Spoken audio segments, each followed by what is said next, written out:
El Yom Kippur, el día de la expiación, el día más sagrado del calendario judío, un día dedicado para la expiación, el perdón y el arrepentimiento, para la oración, para meditar. Un día sin duda alguna muy sagrado para dicha religión. Y un día que hace años fue aprovechado por dos países árabes que tenían en mente recuperar lo perdido.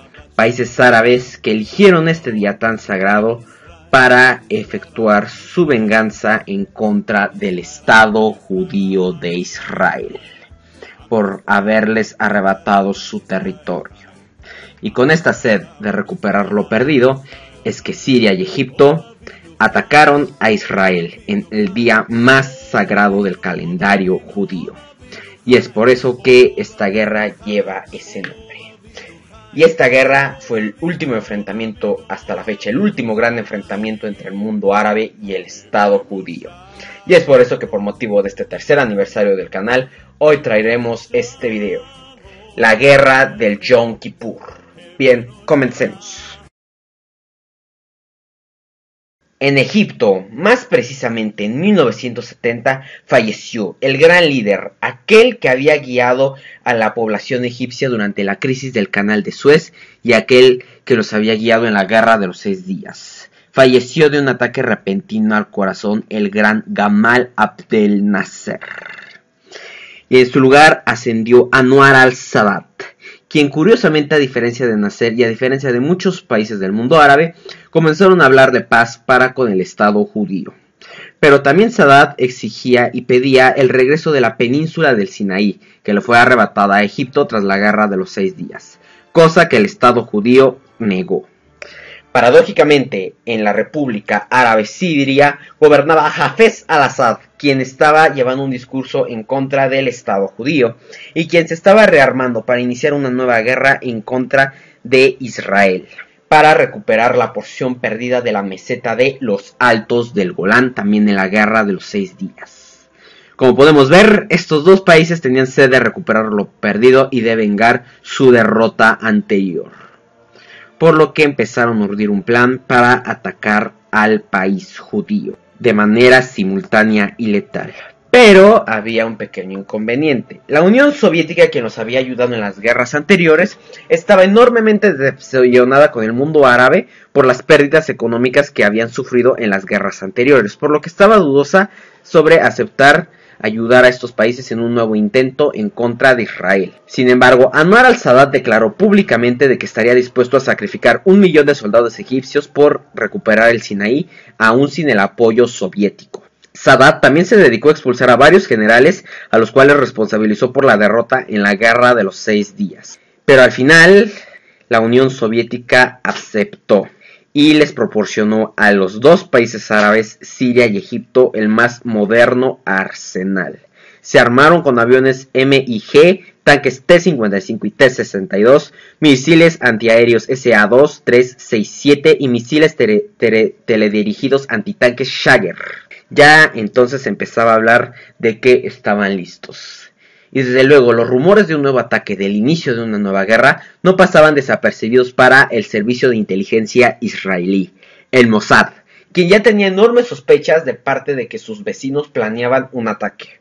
Y estas sospechas se incrementaron cuando el 25 de septiembre de 1973, el rey Hussein de Jordania viajó a Tel Aviv para informarle a la primera ministra de Israel, Golda Meir, de que Siria y Egipto planeaban un ataque.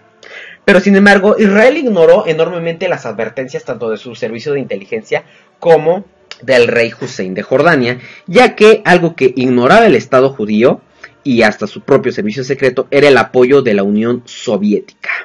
Golda Meir y las grandes cabezas de Israel creían que la Unión Soviética le había negado su apoyo a los países árabes, por lo que consideraba que Siria y Egipto y cualquier país árabe sin el apoyo de la Unión Soviética no intentarían nada, ya que no lograrían mucho sin el apoyo de dicha superpotencia comunista.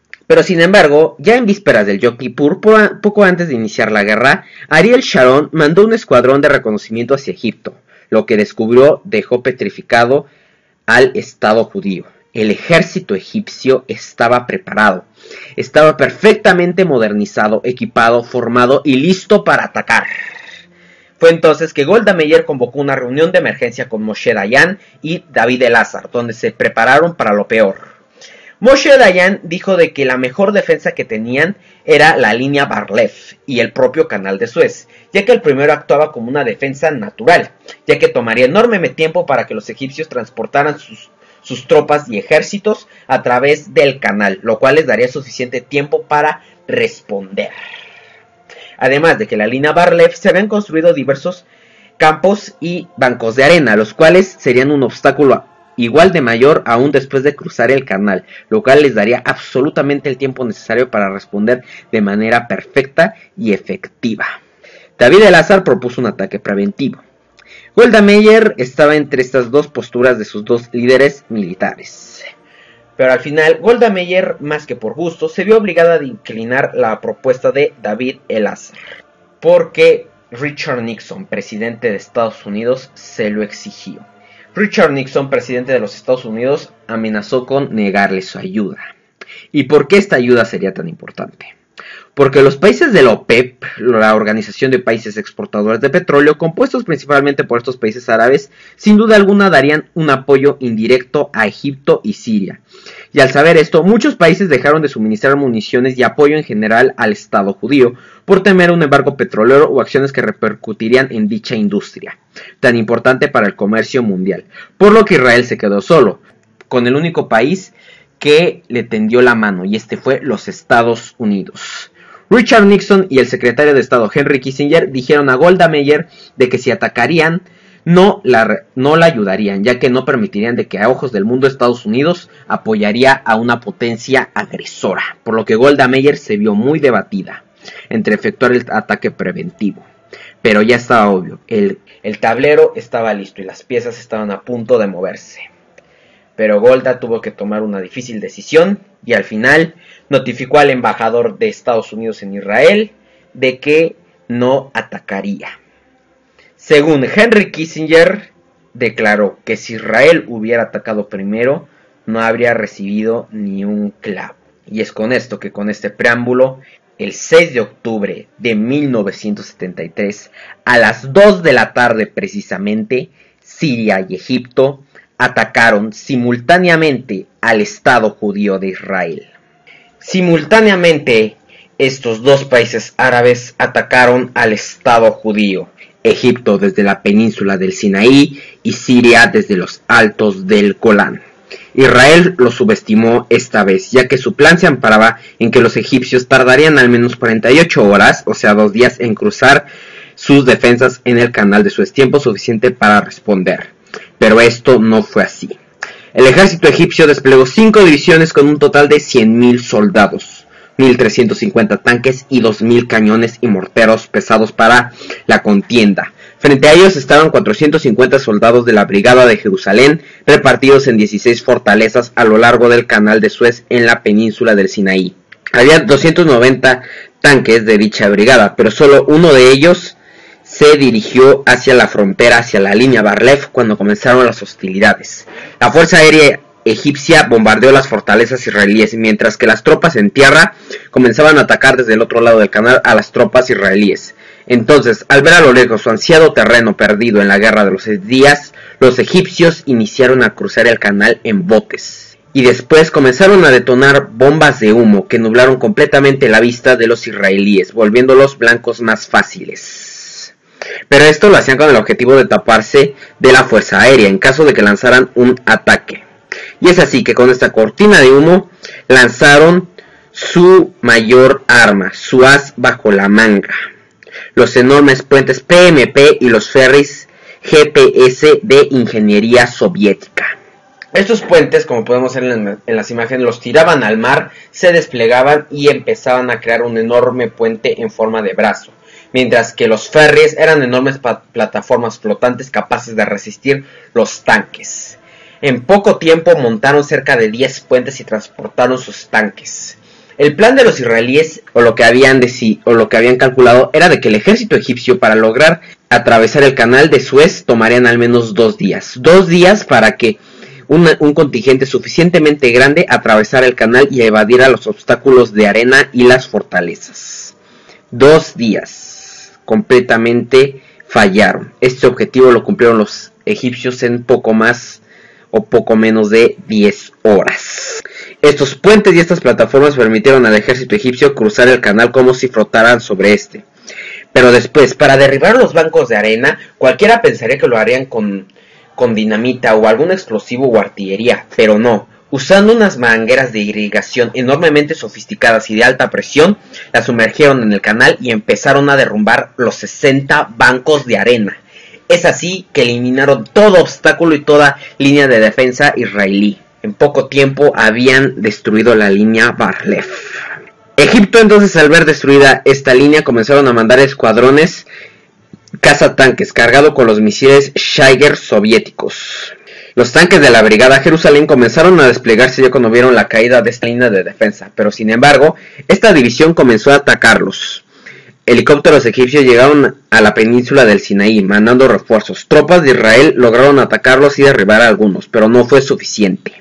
Los egipcios habían calculado que atravesar el canal de Suez podría ser una operación muy riesgosa que les podría costar cerca de 1000 soldados, o mucho más, pero solo tuvieron 200 bajas. Con los tanques ya atravesando plenamente por los puentes PMP y los ferries, el canal de Suez, y los bancos de arena derribados y la brigada de Jerusalén diezmada, toda la línea de defensa israelí había sido completamente destruida. Los fuertes empezaron a caer poco a poco, uno tras otro, pero el último que resistió lo hizo con tan solo 42 hombres. Al final entregaron el fuerte, esto con el apoyo de la Cruz Roja en una rendición y negociación. Los egipcios comenzaron a abrirse paso por la península del Sinaí. Mientras tanto, al norte, en los altos del Golán, exactamente a la misma hora y en el mismo momento que los egipcios, los sirios abrieron un intenso fuego de artillería desde el aire. 3 divisiones sirias comenzaron a avanzar hacia territorio israelí. En el campo estaban desplegadas 2 brigadas de la división 36, bajo el mando de Rafael Haitán. La brigada de blindados 188 cubrió el sur de la montaña, mientras que la 7ª división controlaba el norte. El combate israelí y sirio fue muy intenso y apenas caída la noche los sirios comenzaron a trepar la montaña. Sus tanques estaban equipados con sistemas de visión nocturna y sumada a la gran superioridad numérica, los israelíes estaban en completa desventaja. Las tropas al norte se las arreglaban para contener el ataque, pero al amanecer ya habían 600 tanques en el territorio israelí, que habían entrado por la frontera siria. Alrededor de las 3 de la tarde, comandos sirios desembarcaron en helicópteros en la cima de el monte Hermon. Las tropas israelíes se vieron obligadas a emprender la retirada a otro punto. Varios soldados murieron y otros cuantos cayeron en cautiverio. Y es así que, tomado este monte y tomada gran parte de los altos del Golán, Siria dividió su siguiente objetivo, la carretera de Benot Jacob, aquella que llevaba al corazón de Israel, a Tel Aviv, pero estaba protegida por 3 fuertes en la frontera, a los cuales fueron su siguiente objetivo. Un miembro de la Fuerza de Defensa israelí declaró: los sirios atravesaron la zona como si esta fuera agua. Ante el avance de las tropas sirias desde Tel Aviv, salió la Fuerza Aérea israelí a atacar al ver la superioridad numérica de hombres y tanques, pero las baterías antiaéreas sirias lograron derribar 40 aviones del país judío tan solo en la primera tarde. Pero rápidamente los israelíes adaptaron sus tácticas para poder neutralizar la amenaza. Esto lo hicieron volando más bajo para evitar ser detectados y los emboscaron. Rápidamente los tanques comenzaron a ser diezmados, pero en las imágenes y a todo el mundo le constó que al ver el estado de los tanques, al ver su descomposición, al ver cómo quedaron quemados, al ver cómo se había hecho ceniza y al ver la tierra quemada alrededor, no tenían duda alguna. Los israelíes estaban usando el mismo material que Estados Unidos usó en Vietnam: bombas con napalm. En Israel los reservistas comenzaron a llegar. Jóvenes de todos los lados de Israel tomaron sus equipos y un entrenamiento rápido y fueron en camiones militares hacia la frontera. Pero aquí se vislumbró una gran disponibilidad nuevamente de los miembros del país judío, ya que todos por igual fueron al combate. no solo en camiones militares, sino en camiones civiles, o incluso hubieron personas que fueron en sus propios autos a las líneas de batalla.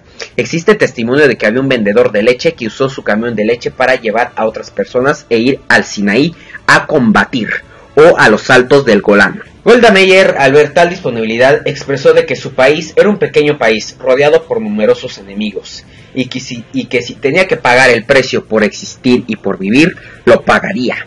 Los sirios ya estaban cerca del puente Benot Jacob, y el Estado judío, al haber perdido tan solo 200 hombres en el frente del Golán, en los primeros momentos, el país hebreo decidió que trataría a toda costa de lograr la cantidad más mínima de bajas posible.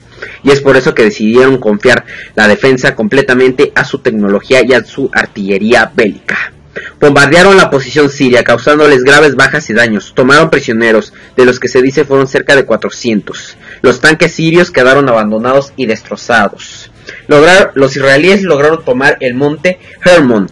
Los tanques y las tropas del Estado judío comenzaron a avanzar hacia el interior de Siria. Este lugar, en las cercanías del monte Hermon, fue recordado como la batalla del Valle de las Lágrimas, una feroz batalla de tanques, el cual también conocemos más famosamente como la segunda batalla de tanques más épica de la historia, la batalla de los Altos del Golán. Batalla en la cual no me detendré mucho porque planeo algún día dedicarle un video entero exclusivamente a esta batalla. Al ver su capital amenazada, el presidente Hafez al-Assad solicitó a Egipto redoble sus esfuerzos de guerra y llamó a los reservistas sirios y lanzó sus aviones MiX, los cuales expresaron una gran resistencia, tanto las tropas sirias como sus aviones. Pero cuando los israelíes sacaron sus modernos aviones Phantom, comenzaron a diezmarlos. Los aviones israelíes comenzaron a bombardear posiciones sirias y la fuerza naval israelí posteriormente comenzó a lanzar misiles contra la Siria y a bloquear sus vías de suministros. Muchos países árabes salieron en apoyo de Siria, como lo fue Irak y Jordania, que mandaron un pequeño contingente, el cual fue rápidamente derrotado al no poderse coordinar. Los israelíes estaban abriendo paso, ya habían recuperado el Golán y estaban diezmando a las tropas sirias y ahora apuntaban y cercaban hacia Damasco. Al haberse quitado de encima al ejército sirio, Israel se centró completamente en la defensa del Sinaí. Los egipcios estaban atrincherados en sus fuertes, totalmente protegidos contra la aviación israelí y con sus baterías antimisiles y antiaviones. Su plan era solo esperar el alto al fuego, pero el presidente Anwar al-Sadat ordenó a sus fuerzas continuar hacia Bir Kirkafa, en respuesta a la petición siria de ayuda. Las divisiones avanzaron y comenzaron a apartarse de sus fuertes y de sus trincheras con sus baterías antiaéreas. Los israelíes contaban con los misiles norteamericanos Staum y estaban listos para emboscarlos con varios tanques y defensa antiaérea. Los egipcios avanzaron, apartándose de su protección. El 14 de octubre los emboscaron y los egipcios perdieron cerca de 200 tanques, mientras que los israelíes perdieron poco más de 10. Los tanques centuriones israelíes lograron imponerse gracias a sus maniobras, aprovechando un cañón más pequeño que los hacía menos visibles en dicha zona, mientras que el T-55 egipcio no podía bajar tanto su cañón, lo cual lo hacía un objetivo más visible. También la fuerza aérea israelí apoyó, rodeando a las fuerzas egipcias, bombardeando y lanzando paracaidistas para rodear a las divisiones que huían.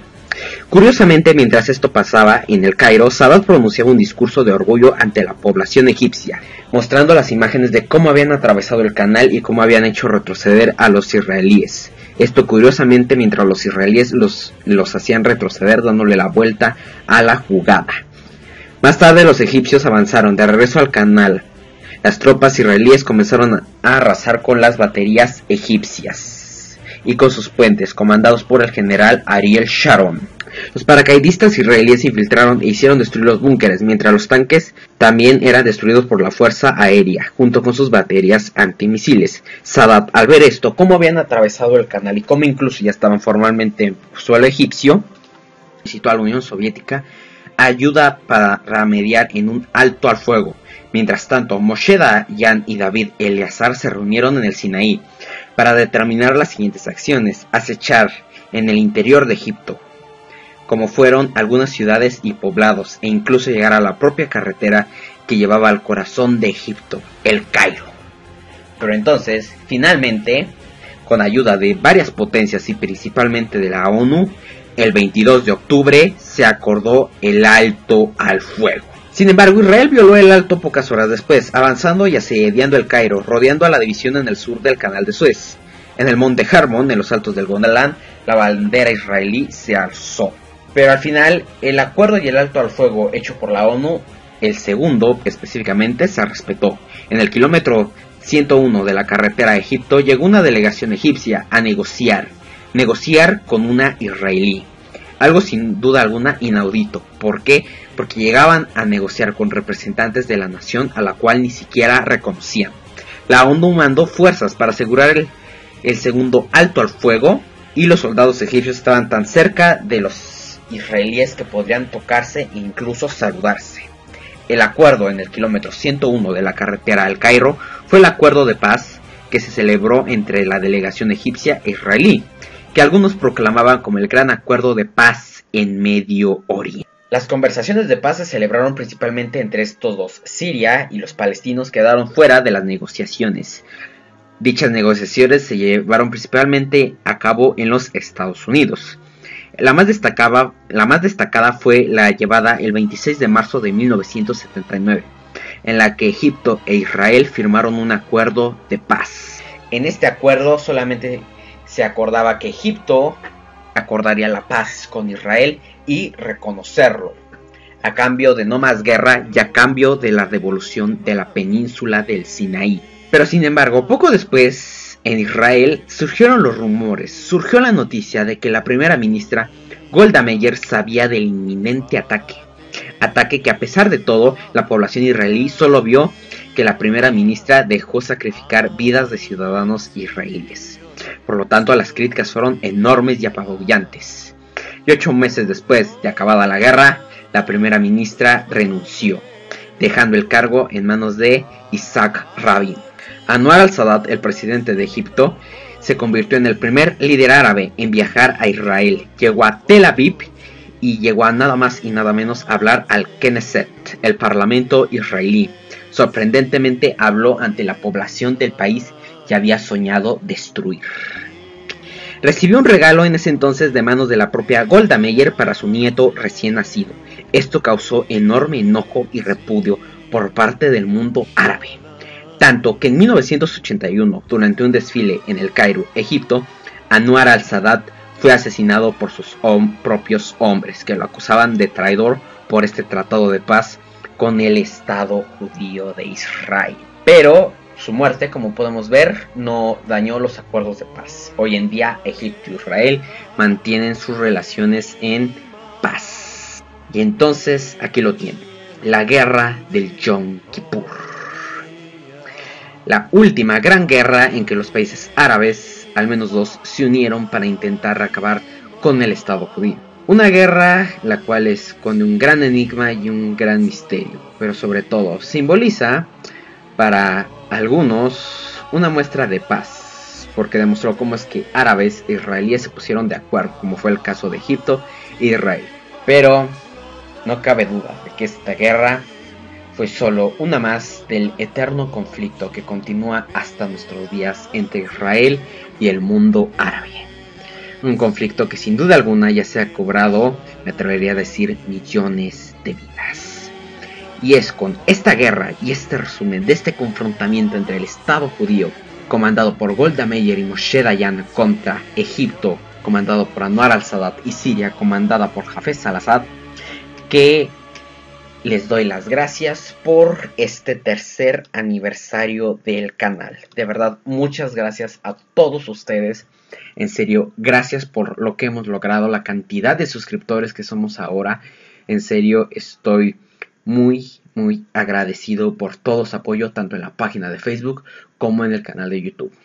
Déjenme en los comentarios ustedes qué opinan de la guerra del Yom Kippur.